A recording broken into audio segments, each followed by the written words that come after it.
Hello and welcome back to the Aussie podcast. This is a very different start to what we're normally used to, but I'm jumping on here really quickly because when you're working with the likes of technology, sometimes it's unpredictable, and in this case, our video cut halfway through the podcast. So if you are watching, you'll see our beautiful faces just for a temporary time, which is fine. Still, grab a coffee, pull up a chair, and enjoy episode 5 of Talk Small Business to Me. Welcome back to the 5th episode of Talk Small Business to Me. We have the amazing Chantel from my local market directory, and we also have Nicole. I was just about to like your name. I was like, oh my goodness. We're good, guys. Super exciting. How are we all feeling about today? Excited.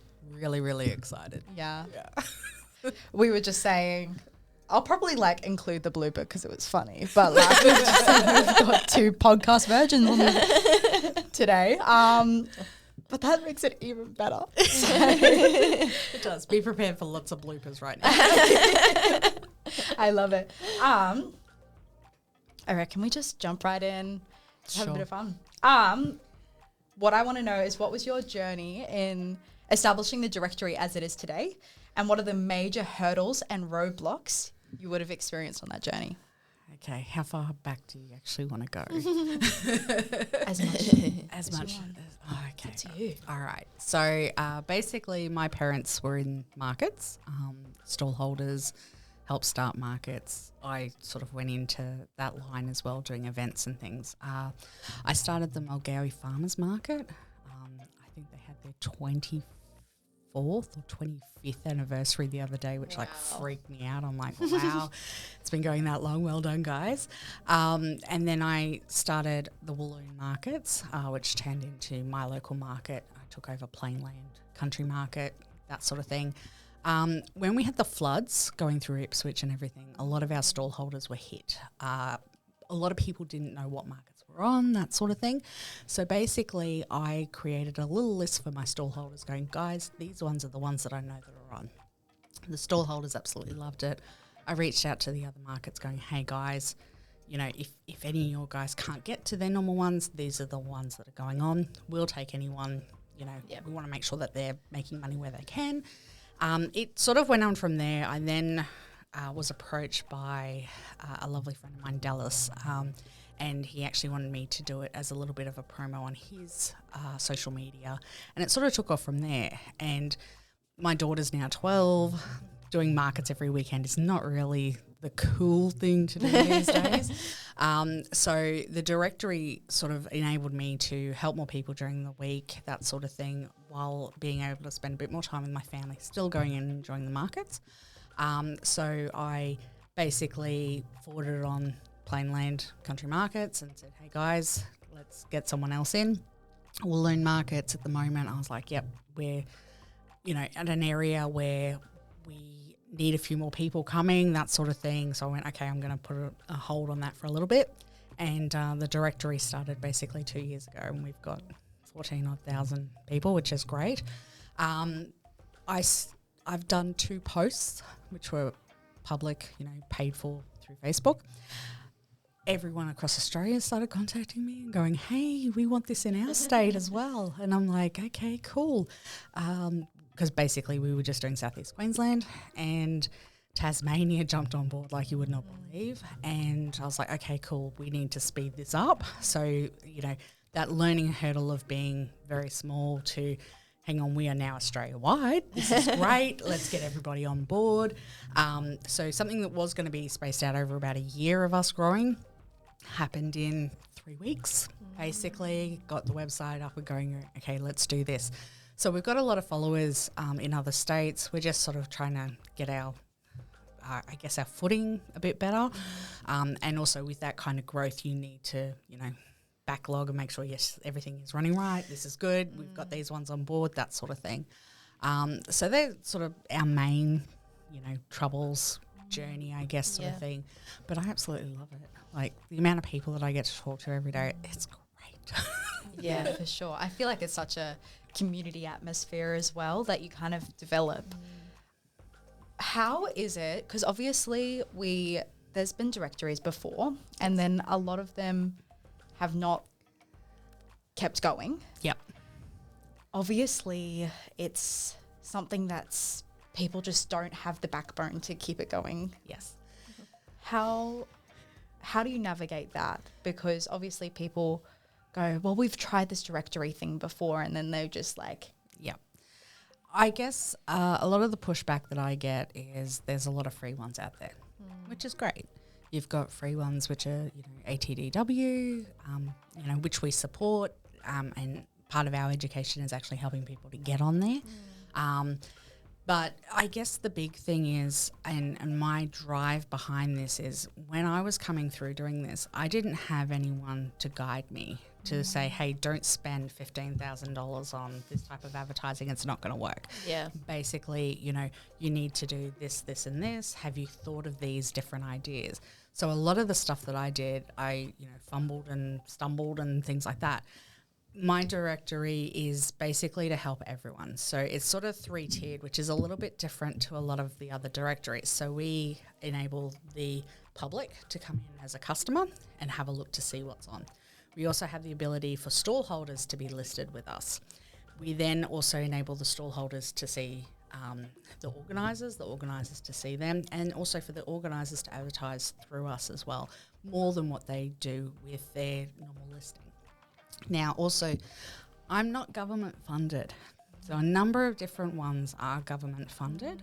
So, you do have free ones like that. You also have ones where people are, oh, yep, I update it every 3 months sort of thing. They're not sort of on the ball where it's me.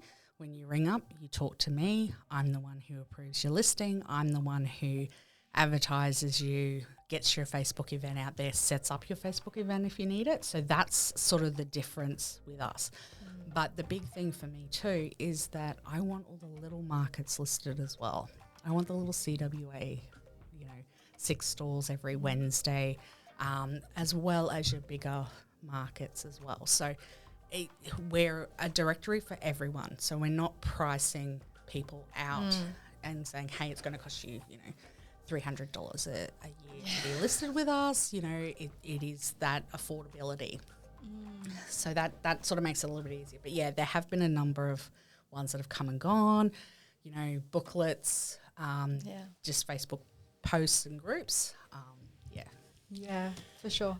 I wanted to take a little sidestep. Yep. Because a lot about what you're about is this constant education. Not only are you a directory to get people out, get people's markets out there, but you like to make sure that people know what they're doing. And as a former market organizer, as you were telling us, Yep.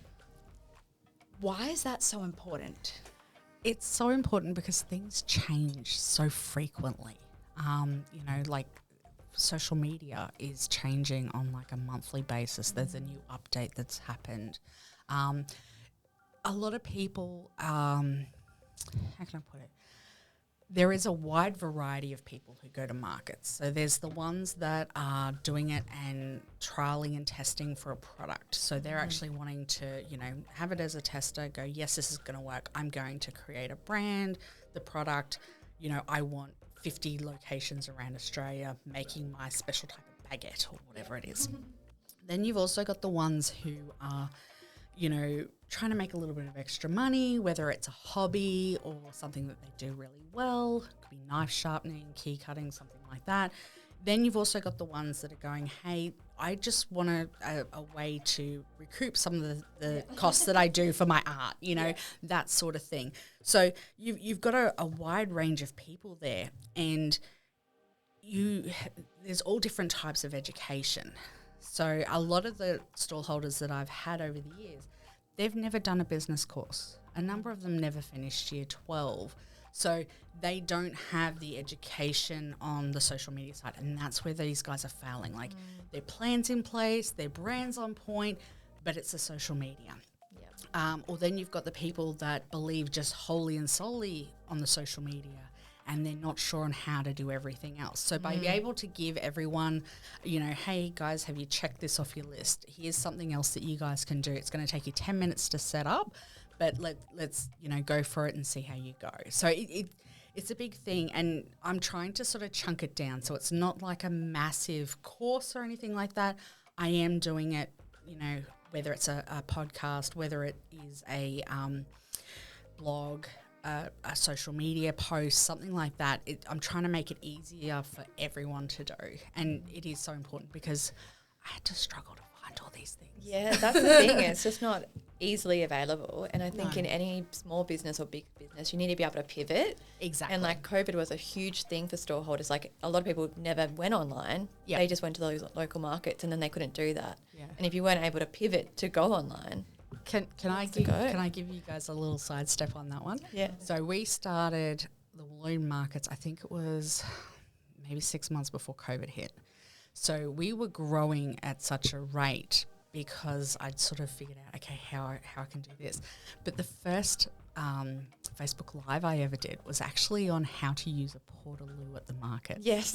Because people were coming to me, and they were coming from Brisbane out to Walloon, and I was like, everyone's going, your toilet doesn't work. I'm like, yes, it does. And so I got in there and I did the first ever Facebook Live. I'm like, I don't believe I'm doing this, but we're going to do this. And people still remember that post. And I'm like, that was so many years ago. Exactly. It's like I'm in there and I'm like, guys, you've got to pull the lever and then you've got to push the pedal for the water to wash your hands. Make sure you wash your hands, that sort of thing. But yeah, unless you can pivot it and use it to your advantage, have a laugh at yourself, that sort of thing. Because so many markets did close down over COVID and they didn't bounce back. No, that's right. You know, and you have also all these other markets that are coming on board going, yes, I can do this and that sort of thing, which is great. But at the same time, if you are, you know, solid in what it is you're trying to do and there's no pivot room, you're not going to survive. That's right, yeah. I think I'm taking a sidestep here too, but I have another question. Yeah. I just lost it. That's okay. I was thinking about sidestepping. That's okay. That's all good. Like line dancing, like Yeah. I'll throw it back at you randomly. When That's it comes fine. back to my mind. I love it. I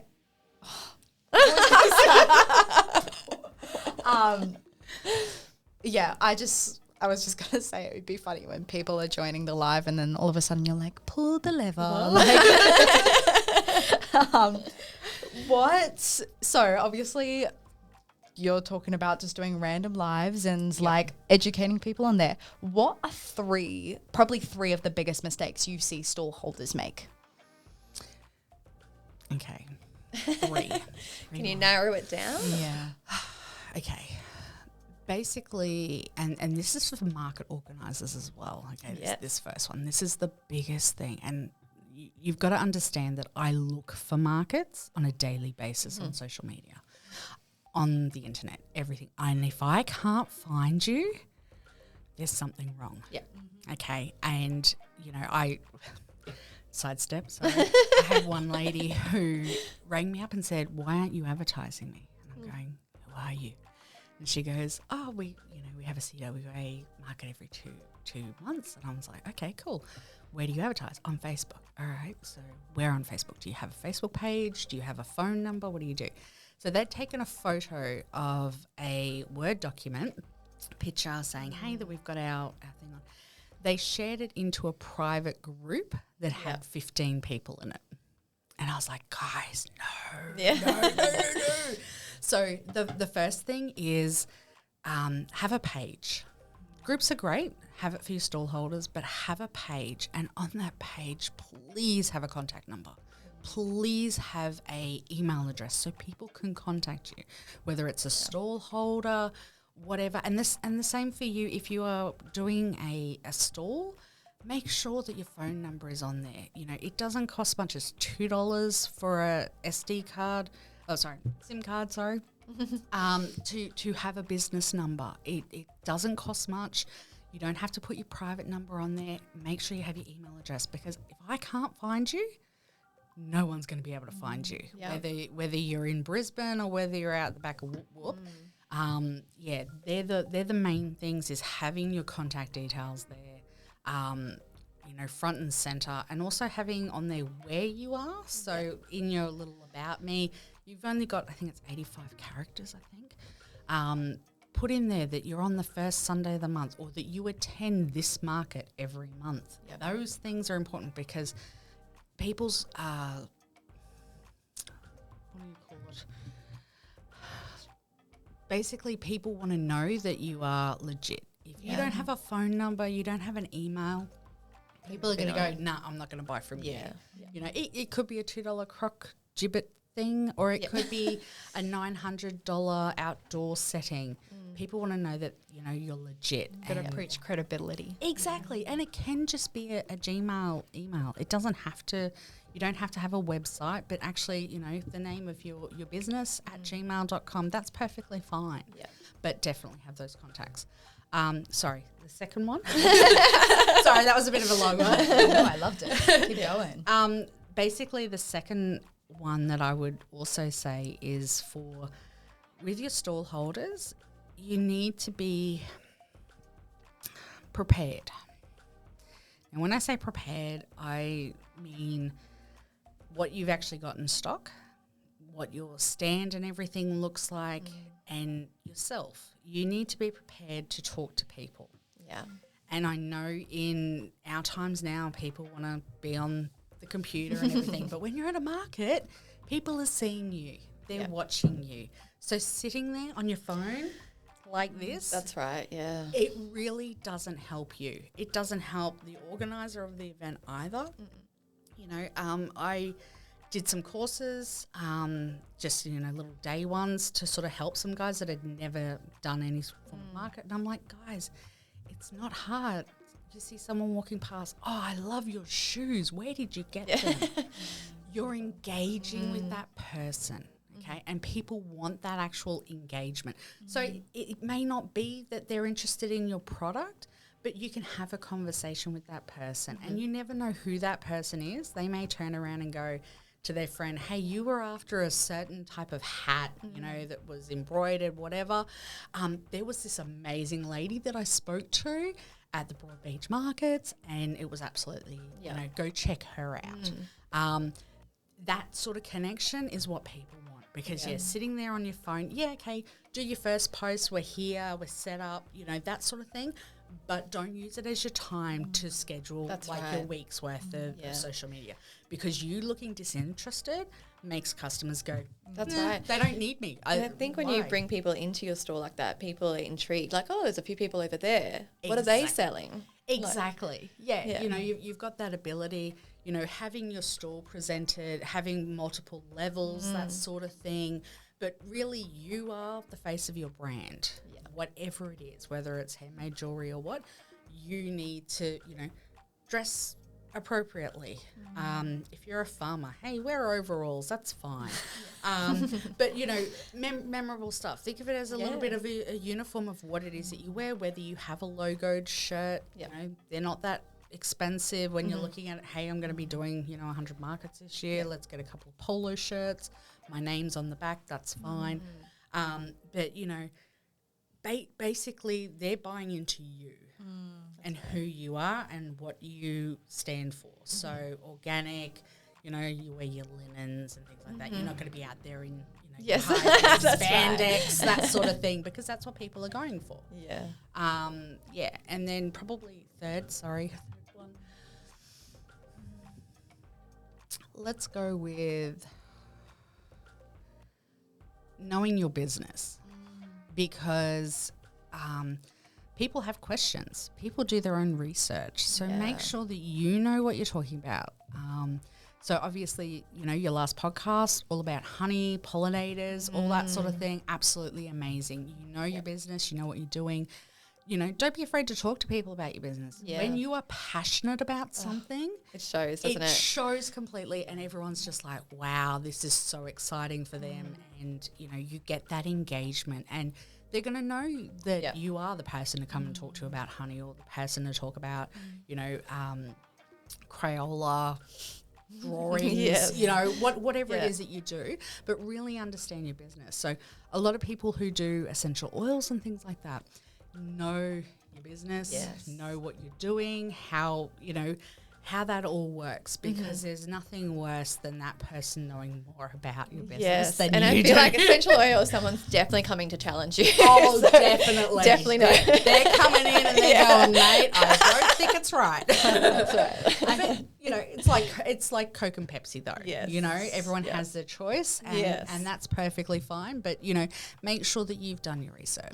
It's about creating those lasting impressions. Definitely. And like what you were saying before, like you are your business biggest advocate. Yes. And that kind of like jumps into another question that I have. How can you advocate for yourself the best way?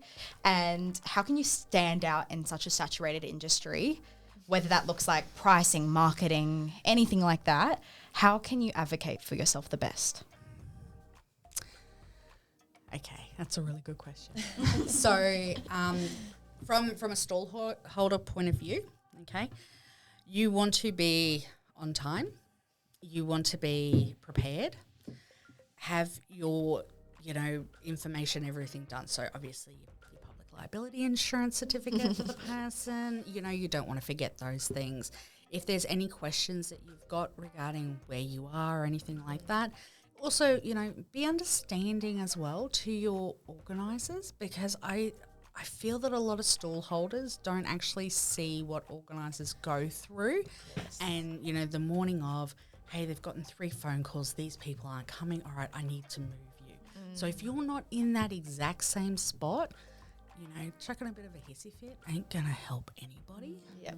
So, you know, if the organiser knows, hey, you're happy to be moved for a one-off, or, you know, you're going to be a little bit further down. You're in the same area, but you're just, you know, 1 or 2 sites down. It's just going to make it look a bit fuller. It's easier. Yep. And that's sort of something that a lot of people seem to forget. And they're like, oh, you know, I paid this or Yes. that.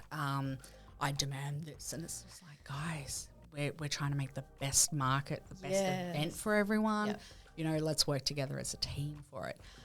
In the market of money, that sort of thing, you need to be costed correctly for yourself. And I feel a lot of stallholders don't know how to cost themselves. Yeah, I think And- that's a huge issue, not even just in the markets, just a small business issue. Exactly. You know, your time, your materials, freight, all that sort of stuff. Undervaluing themselves. Undervaluing completely. And, you know, we all know times are tough, but at the same time, if I get positioned with a glass of tap water and a glass of filtered water or whatever, depending on where I sit, you know, I'm going to go for the filtered one.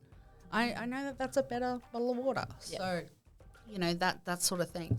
And it's okay to, you know, go for the normal tap water as well. It's where you're at. But your tribe, your people will find you and they will value what it is that you're giving them. That's right. Yeah, I agree. Yeah, and I think it's like it's all about navigating that journey as well. And I think like everyone's going to have their opinions on like what's the best thing to do, how they best stand out. And I think like at the end of the day, like market community, small business community, that people are there to back you. And there are so many things out there that will help to educate you. Where have you found have been some of the best places that you've been educated on this sort of thing? I have been very lucky in my life to know a number of amazing people that have sort of guided me on different things. So whether it's been marketing, advertising, you know, your local chamber of commerce, getting to know who else is in that sort of system, and how to work with that. Also, you know, you've got Rotary and things like that. It's great to be a part of those members, focused organisations, I guess you'd call them. Also having enough knowledge in yourself and going, okay, this is going to work for me, or no, this isn't. This may not quite work for me, but hey, if I tweak this a little bit, that's going to put me ahead of everyone else. When I was doing the markets, I had other market organisers asking me, what are you doing? How are you growing? And we are like failing. Yeah. I had clear communication. I had clear communication with my stall holders. I was upfront and honest with the public and going, hey guys, I'm a single mom. It's taken me 2 years to get this organised. Can you come down and support me? You know, there was a time when we couldn't get a generator. I put it out on the community pages and said, hey guys, I need some help. And the guy up the road goes, hey, I've got a generator. I'll bring it down. Yeah, I'm like how amazing is "Thank that? you." Yeah. You know, but establishing yourself there and being seen so people know who you are, Yep. that what you stand for, people are more likely to sort of help you out, that side of things. Yeah, I think you can like relate with people that way. Like there's Yeah. something so powerful in being a little bit vulnerable. Exactly. Just being honest and putting yourself out there. Putting yourself out there and not being too afraid of it, Yeah. because it does make a big sort of step. And I think the biggest thing that a lot of people don't realise when you start your own business, whether it's markets or stallholder or whatever, you learn so much about yourself. Yeah, that's right. You learn Yes. who your family are. You learn who your friends are, Yep. who you can get there and say, guys, I am just lost. I just need some help. I need to get out of my head. Yep. Can you help me? You know, and having, they say that, you know, the 5 closest people to you are, you know, your mindset, I guess it is. Yeah. So if you hang out with 5 losers, you're still going to become a loser. You hang out with, you know, people who are in business, who are doing that sort of Yep. thing on that same journey with you, you learn so much. And, you know, being able to get there and ring someone up and say, hey, what do I do? Yep. My competitor's done this. Yeah. Yeah, give me some ideas. And that's sort of, you know, the amount of people I've had people, you know, ring me up and go, Chantel, this is what's happened. I've done all of this work, and someone's just sort of come in and Yep. and you go, okay, let's look at this. Let's look at it from a positive, because it's making you pivot. It's making you feel uncomfortable. Let's Yep. grow your business and use this. And that's right. And if somebody's coming in and copying you, you've got a good thing there. You Exactly. just need to hold on to it and keep pushing Yes. and pivot, as you said. So And people will remember that you started it. that's right. Yeah. You know, you start that movement. Especially those relationships you've already built. Because Yes. you've been at the market and you've communicated openly and you've had these nice relationships and built friendships from it. So people are going to support you over the person coming in and trying to copy you. Exactly. Nobody wants to be the person copying. Exactly. and people will travel. They This will, is the thing yes. that people don't Yeah. realise. You know, Mulgowie markets, we were on once a month, 8 till 11, so a very small window of time. We had people come from the Gold Coast and the Sunshine Coast every month. They would come in, they would buy their fresh fruit and veggies, then they would go on an extra 30 minutes, see their family and friends, and they would come home. Yep. But they would do it every month. That we got to know them really well, and it's just like, hey guys, you know, how was the traffic this morning? It's like, oh yeah, it wasn't that great, but we're here now. It's like, great, Yes, there's a yeah. coffee, get something Yeah. to eat, you know, that sort of thing. Because they feel a part of that community. Exactly. Everybody wants to be a part of something. Yeah, and they know Yeah. that Bob grows his sunflowers, Yes. and he's posted that they're going to be on it. And he this- loves them and he's passionate about it and he's Exactly. watered it. Exactly. Yeah, that's it. Oh, I love it.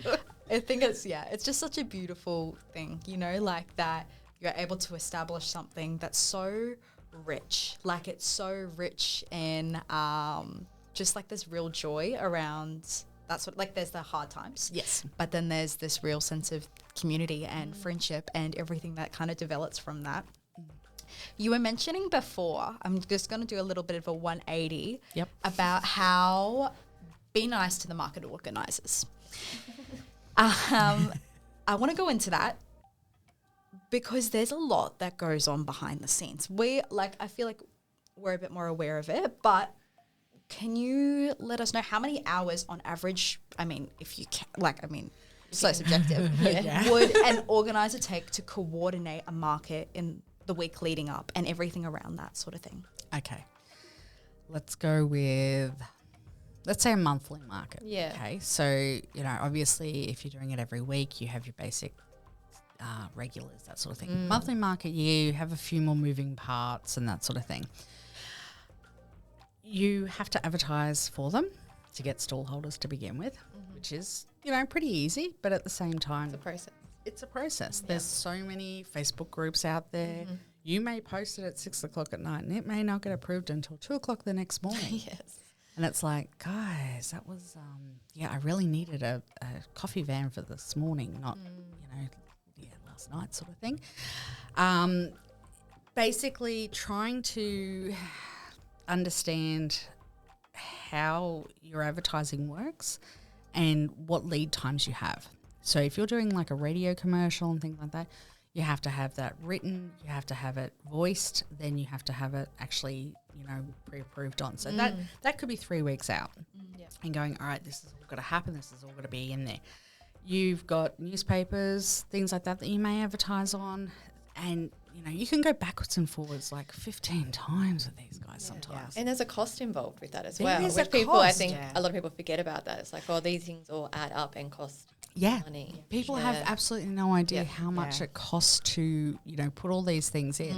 You may have a community part of the paper that advertises that. But if I'm advertising, hey, we've got a big Father's Day thing on, that's extra advertising that we have to put in. And we have to pay for all of that most of the time before it actually gets printed. Yeah, I was working behind the scenes for that sort of thing, and the amount of time, like the amount of time you have to put in for these sort of things, and then you have to pay for the voicer, and then you have to it's not just the radio advertisement, it's not just the newspaper advertisement, it is every little step leading up to it. Yeah. Exactly, And they don't take into consideration that you're a small market or a big market. It's like one set price. Yes. It's not like, oh, well, you're a little local community market, I'll give you 50% off. Yeah. No. No, unfortunately that doesn't happen. No. I would dedicate at least 2.5 hours a day for my markets when I was doing the two. Yeah. Now, a lot of my guys went from one to the other, so I had a good sort of solid storeholder base there. Whether you use a market layout program or a ticketing system or how you organise your stallholders, sometimes that can be really good. Yep. Sometimes you don't have the budget for that, so you're sitting there with an Excel spreadsheet and you're typing this all up every month, that sort of thing. That can take longer. So a lot of people don't realise I'm actually dyslexic. So some things like that, it can take me a fair bit. Most of my guys knew, okay, cool. They knew at 6 o'clock the night before, that's when the map comes out. Yep. I have it drawn, written, and I would draw it because I'm artistic. I just, let's draw this, and that was fine. Those sorts of things, depending on whether it's Facebook and that, whether you've actually, got a good understanding, it takes you 10 minutes or whether it takes you 2 hours to do something, that can be a difference. But I would definitely say for a monthly market, I'd be putting in 2.5 hours, whether it's in Facebook groups, advertising the stallholders that are coming, just a lead up going, hey guys, this one's coming up next month as well. Don't forget about these other ones that are coming up, that sort of thing. Whether it's, packing your car, it gets quicker the longer you do it. But at the same time, when you're starting out, like it could be an 8-hour day. Yeah, because I was going to say, I feel like 2.5 hours is so short. Like, because you think about all the communication you have with each individual storeholder as well. Like, great if you can put them in a group and everyone communicates there, but I'm sure there's storeholders that still want to have a chat to you, and like, or just like they love to have that chat, and you have that community and the banter with them, and you're going to be on the phone with them for half an hour because they're not wham bam thank you ma'am, they're like, oh, so Chantel, tell me about your daughter and what's going on. And you love that, but it's like that's still adding up all those times. It is, and expanding it out. Yeah, and don't forget the ones that call at like 10 o'clock at night. The Yes. night before. Have you got a spot? I can't get into my normal one. Have you got a spot? And it's just like, my phone will go on silent at like 8 o'clock. Do not like disturb. if you have not rung me by 8, you send me a text, and as soon as I wake up, I will text you back. Yes. But it's like, I need sleep because I'm there at 4 a.m. You guys might not get there till 5 or 6, but I'm there at 3:34. Yeah, lay those boundaries out at the beginning. You've got to try and stick to that, because I find that a lot of people, They just want us to tread on toes sometimes. They do. Yeah, because I think at the end of the day, like, everyone's trying to get themselves out there. That's right. They're thinking about their business. They're not thinking about everyone else's. They're just thinking, oh, this is my opportunity. I've got to go there. I've got this. Just got to jump. Rather than thinking about the whole picture. Yeah. Exactly. Yeah. And I guess the big thing too is with advertising, and I'm may ruffle a few feathers here, but I love a bit of ruffled feathers. It's so much fun. So someone, a stallholder potentially comes up to you and says, hey, like, you haven't advertised enough. And it's just like, I've dropped $3,500 into advertising this month. Like, what are you talking about? And they're like, oh yeah. And I'm like, all right, so did you advertise that you were here? they haven't even shared the Facebook post. Or they've created their own Facebook event. Oh. That's something That's that's an been coming interesting up. So, it'll be the same name and everything, but then they'll put their spin on it. And it's Way like, to make it look dodgy. well, Yeah, one way, especially yeah, with like, there's a lot of scamming going on with markets. There's and so many people just scams taking and storeholders' money for markets that don't exist. Like that, yeah. we don't want to add to events on Facebook for a No, market. exactly. and the big thing is you get there and you say to the event organisers, like, guys, get them to share your event. Yeah. Because if you have to cancel it, you have to add anything you want into that one it. place. It's all done. It's all shared. As soon as you cancel it, it cancels everywhere. And that's why we have them on our Facebook page. I'm like, I will share your event on my page. As soon as you cancel it, it cancels on mine too. Yeah. I'm not going to recreate it for you. That's There's another right. one. Yeah. But a lot of people don't realise it. They go, oh, no, I can do the event. It's like, Straight back guys, to the don't. education thing, isn't it? Like, yeah, the there's no education. maliciousness behind it. It's just No. like, oh, they're trying to put it out there and advertise as much as possible, but Yeah. not following the right Exactly. procedures. And especially when you've spent money on Yeah. like the artistic side of it, you've got your colour scheme, Your right? themes, yeah. Everything's done. This is beautiful. Exactly. It's like, this is my baby. I spent so much time on it. And it's like, and then you went and put candles on it. And it's like, we're a farmer's market. Okay. Yep. Cool. But also, then you've also got the guys that who run markets who don't do Facebook events. So you're sort of in a cross between. That's right. Because then the organisers- storeholder feels like, well, they're not doing it. I might as well do it. Yeah, I might as well do it. Yes. And then they go, oh, well, but that's not the right information. So you're sort of in that cross. And that's where I'm trying to bring everyone, like I'm trying to lift and Yes. go, okay, this is the basic. You need a Facebook event. You Yep. need the times. You need your contact details in that event. Yep. You want all your stallholders to share that event. Yep. That's all we're asking. And it's basic, Keeping it simple. Yep. Yep.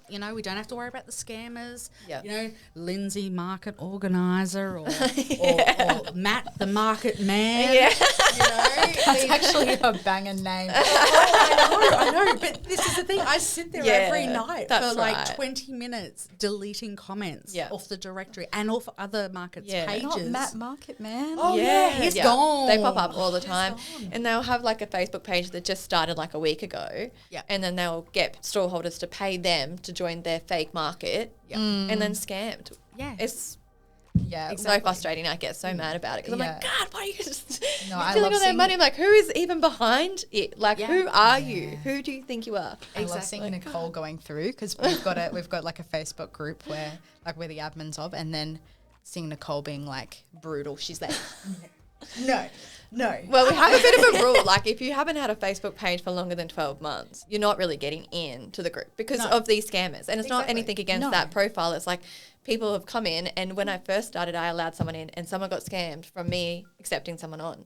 And I was like, God, so I took that really personally. So now if you're new to Facebook, no way. And if you don't answer the questions, Yeah. no way. And the thing is, a lot of people don't realise that they can actually like delete them and report them and stuff like that. Yes. So Inside the group, like inside I'm the always group- reporting those people too because I'm like, oh, this guy's so dodgy. Don't transfer money here. Hey, exactly. Yeah. Yeah. And people get there. I go through all the groups and everything. Yeah. And go, okay, no, this one needs to go. Okay, I'm gonna ban you, block you, everything because I'm like, this is just getting ridiculous. Yeah. But no. Sorry, Mark the market man has to go. I just loved the alliteration. Something about alliteration just gets to me. This is we're just kind of sidestepping once hey. again. I love journeys, We're going for a good old Gotta dance. do it. It's good. Yep. Can you retell the biggest market disaster that you have seen? There's been a few, but I'm going to say the biggest one, the one that shocked me the most, that sort of I didn't quite. Actually, no, I'm going to go with two. I'm sorry. There's going to be two. Yeah, I want to No limit. Okay, so one of them,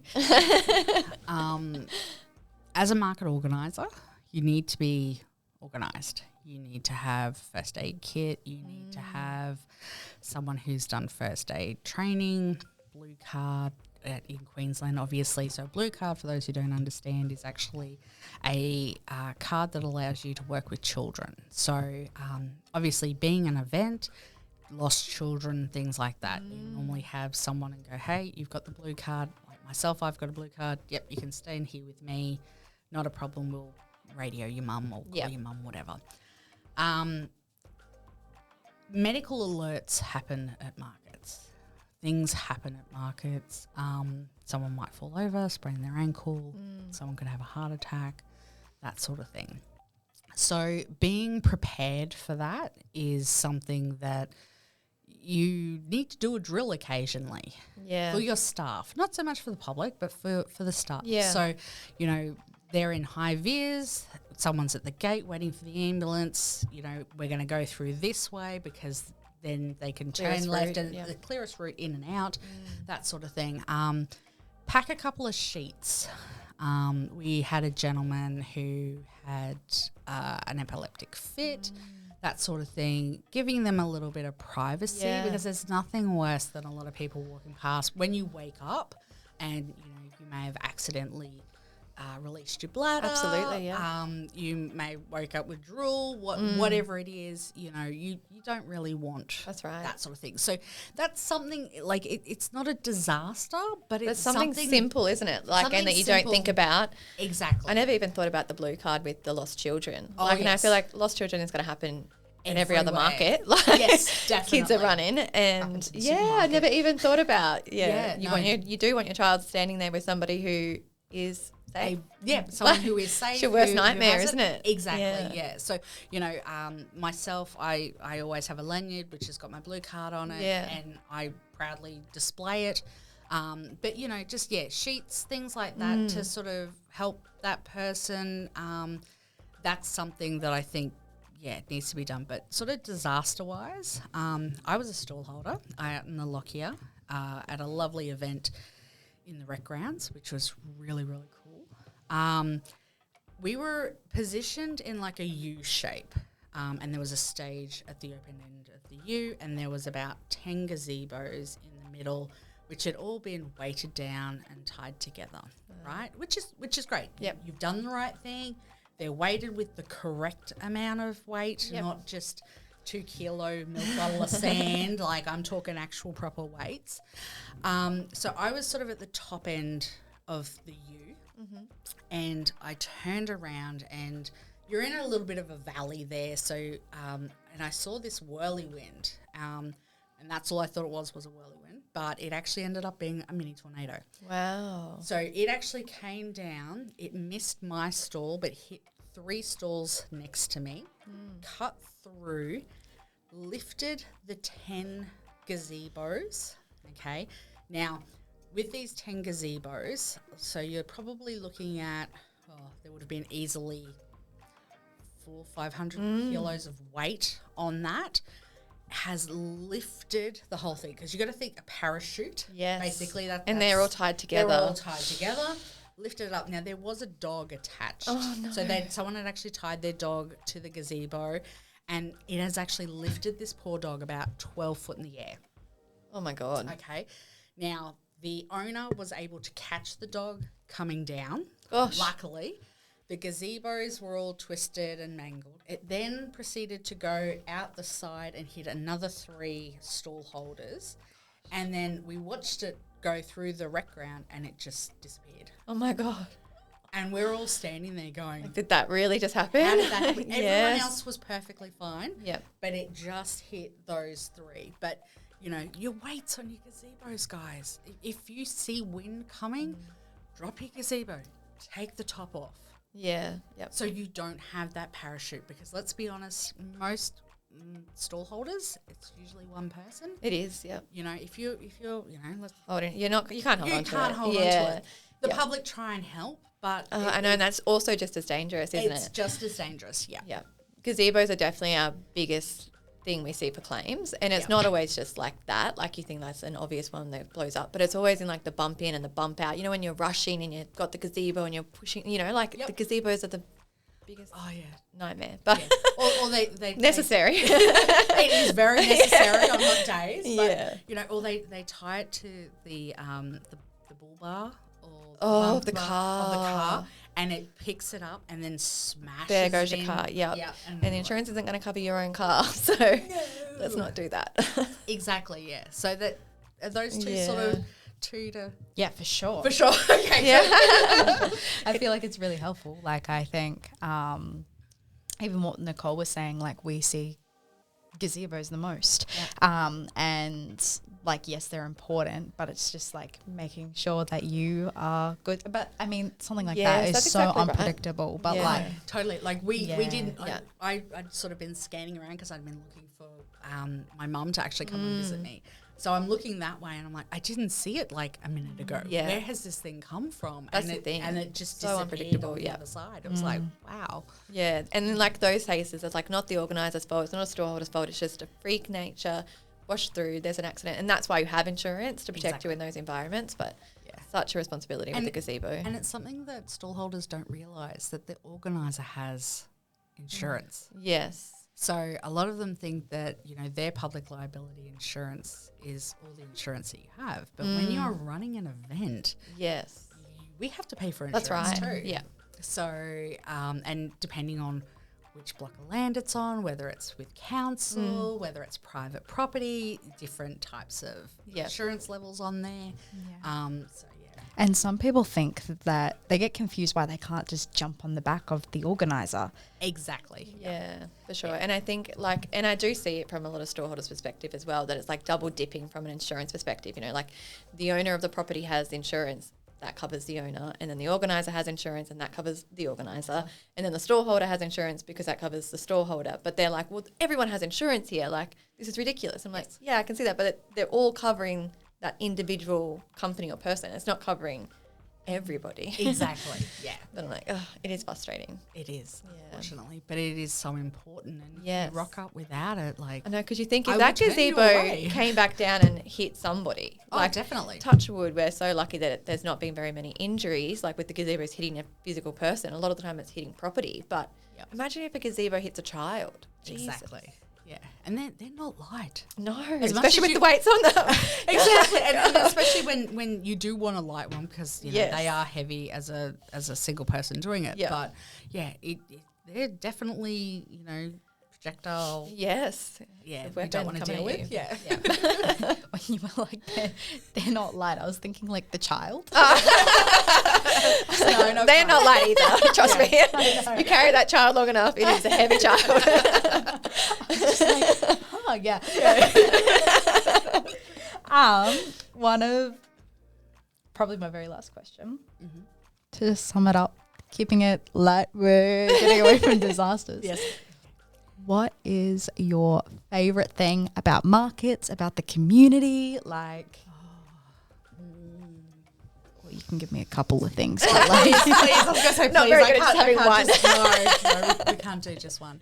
I'm gonna say the people, because any market or event that you go to that has stallholders, you're gonna have characters. Yeah. You're gonna have those that are resourceful, those that are, you know, artistic, those that have the music blaring and get up and have a bit of a dance, and, you know, that type of vibe that you get.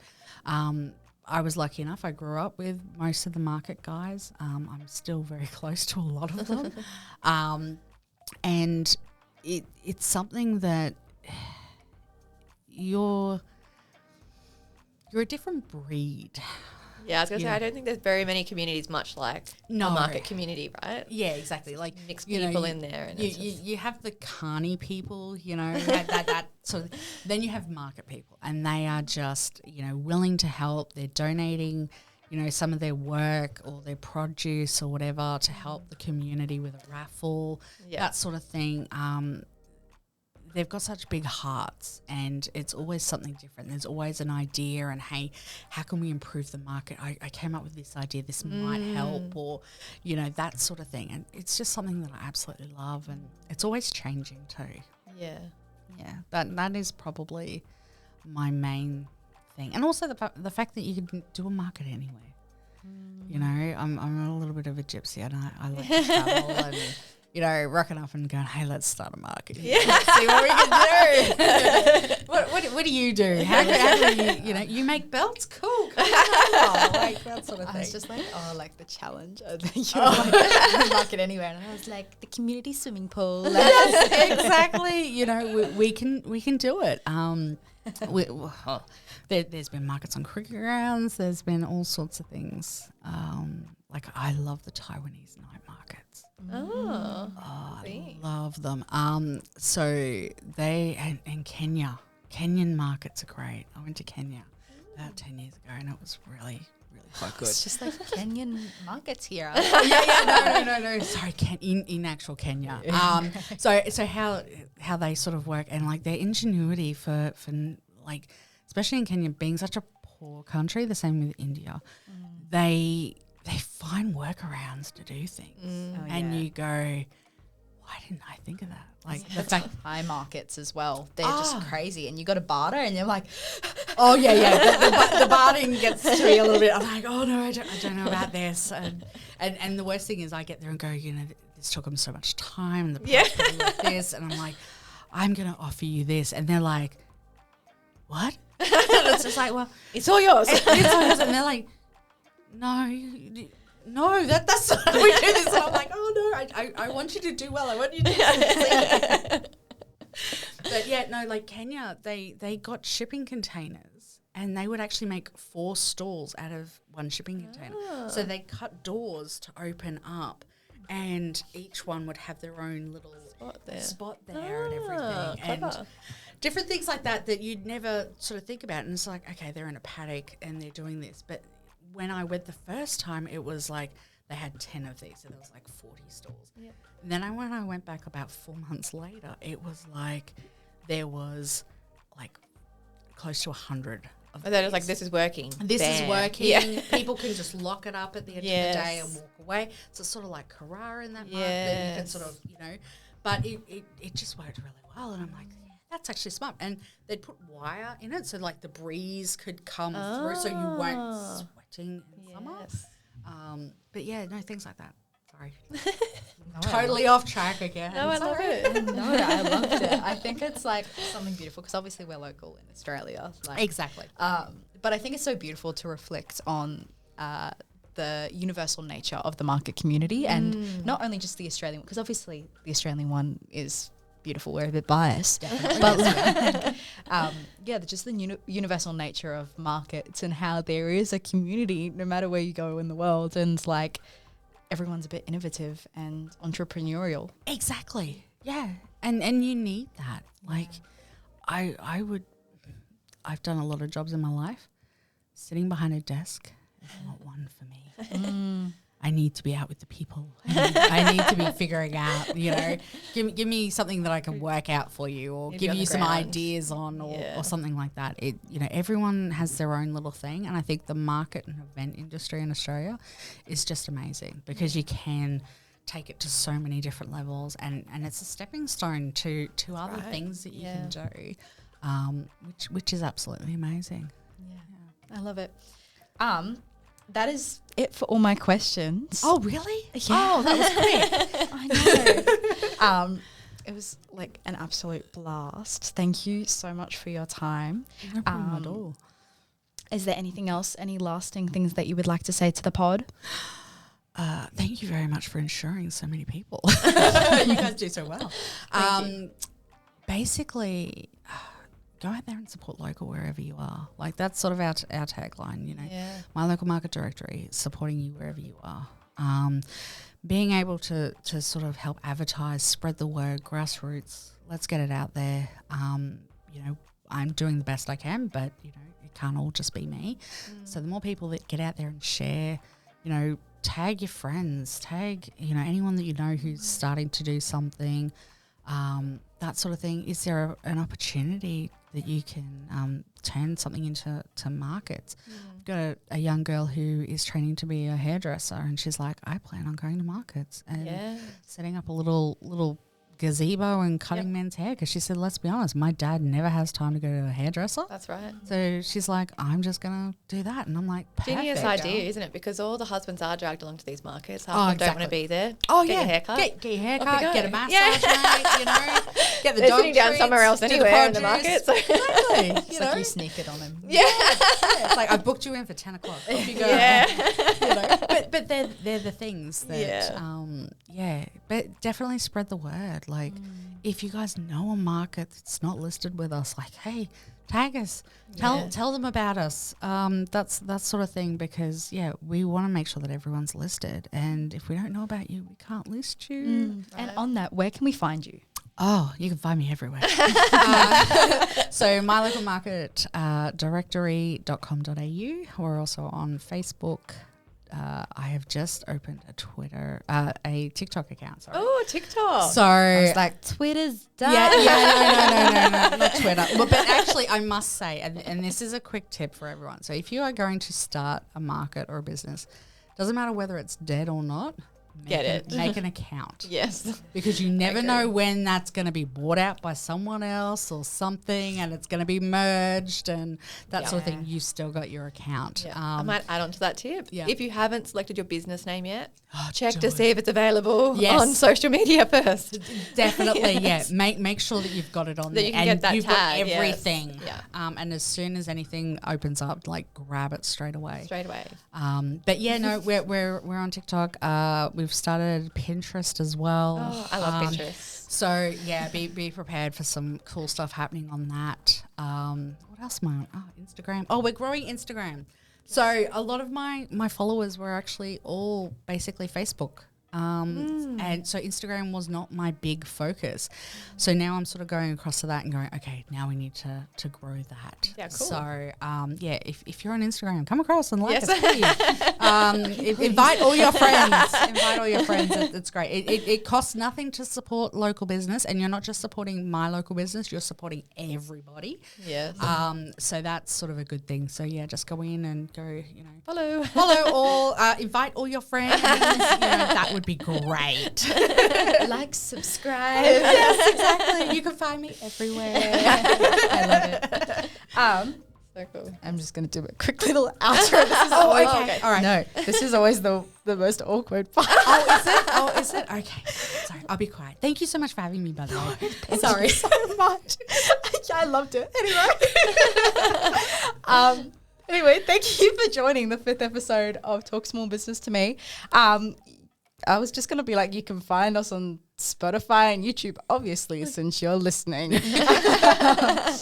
We are, we're having a blast. We just want to thank Chantel so much for joining us.